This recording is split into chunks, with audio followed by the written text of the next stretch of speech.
Hi, my name is Sandy Wessel. Thank you for coming to my speech.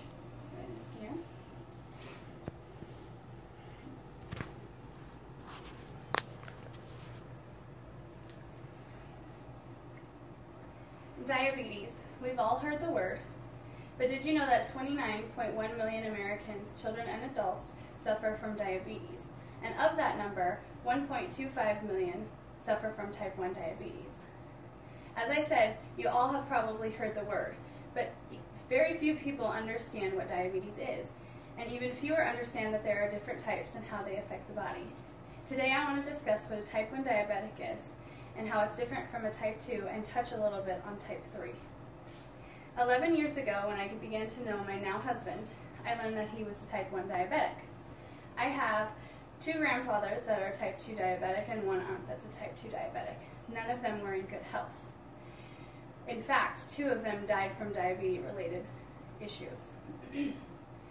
So when we started dating, I decided I was going to learn all that I could about diabetes.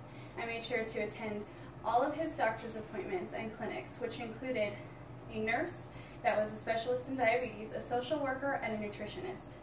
Over the years, we've also attended several conferences that update you on the newest research and medical advancements in diabetes. With this knowledge, I chose to speak on diabetes and focus between the different types and the medical advancements for type 1. First, I will break down type 1 diabetes.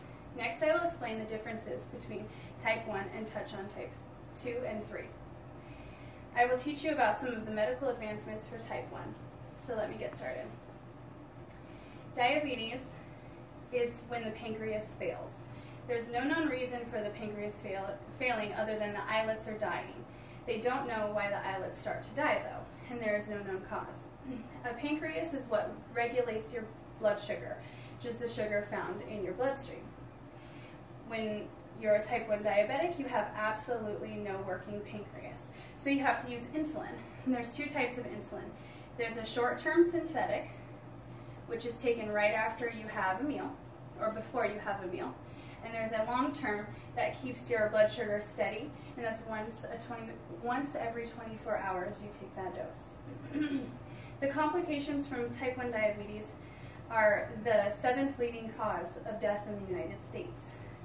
234,051 people died from diabetes in the United States in 2010.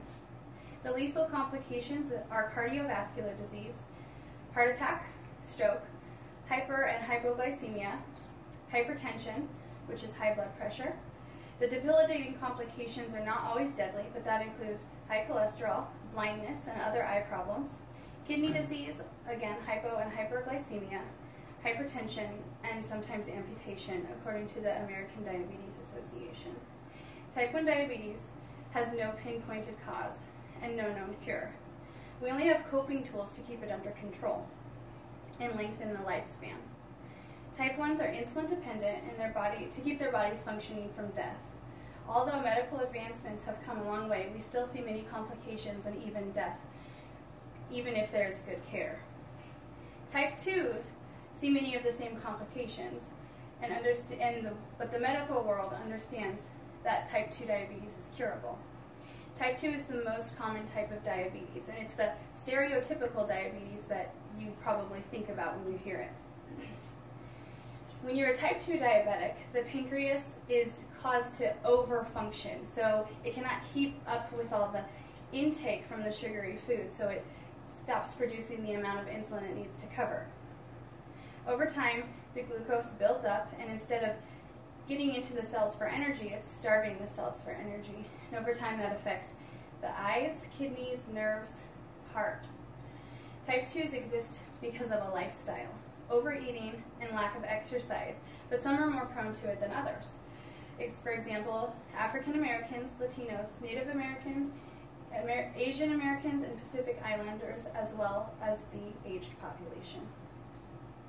Lifestyle changes, such as eating properly and exercise, can usually help a type 2 get rid of their diabetes. If that doesn't work, sometimes they can take oral medication, which isn't an option for a type 1, and they can also become insulin dependent or take small amounts of insulin to help control their diabetes. This is also from the American Diabetes Association. Type 3 is gestational. It's a lot like type 2, but you can only get it if you're pregnant, and it goes away right after delivery. So type 2 is an avoidable type that's caused by overeating sugary foods, lack of exercise, and can be treated with as little as lifestyle change. They can experience the same complications and even death just like a type 1. And as I said, type 3 goes away after delivery. Type 1 and type 2, because they're curable, have some more options, but type 1 does not have a curable, doesn't have anything that will cure it, so we have coping mechanisms and medical advancements, which I'd like to talk about right now. So I had mentioned that there's 2 types of insulins, but if you're on a diabetic pump, which attaches to your stomach, it transfers the short-term insulin all the time to your body, and then you can push a few buttons and it will inject insulin immediately to cover what you're eating, and then you don't have to take the long-term diabetes, and you also don't have to use a needle and inject it. Another medical advancement in the diabetic field for type 1s and type 2s, but usually for type 1s, they have to test 8 to 12 times a day or every 2 to 4 hours, depending on how they eat and how active they are. It comes with a little poker that has a needle, test strips, and you put a little bit of blood after you poke your finger on the test strip. You stick it in the mechanism, and it will tell you your blood glucose level, and then you know exactly how much insulin to take. In conclusion, type 1 diabetes is the most intense form of diabetes. They are insulin dependent and have serious complications if not taken care of, and even some that may occur if taken care of well. Type 2 is a self-induced diabetes that comes from the pancreas overworking due to overeating and lack of exercise, and type 3 is only appearing during pregnancy. With type 1 having no cure, there has been great efforts in the medical field to make life better for type 1s. And although type 1 is only 1.25 of the 29.1 million diabetics, it's a serious condition in which we're still looking for a cure. So next time you hear the term diabetes, don't consider them all equal.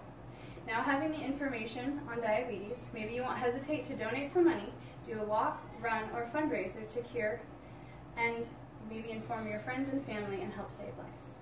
Thank you.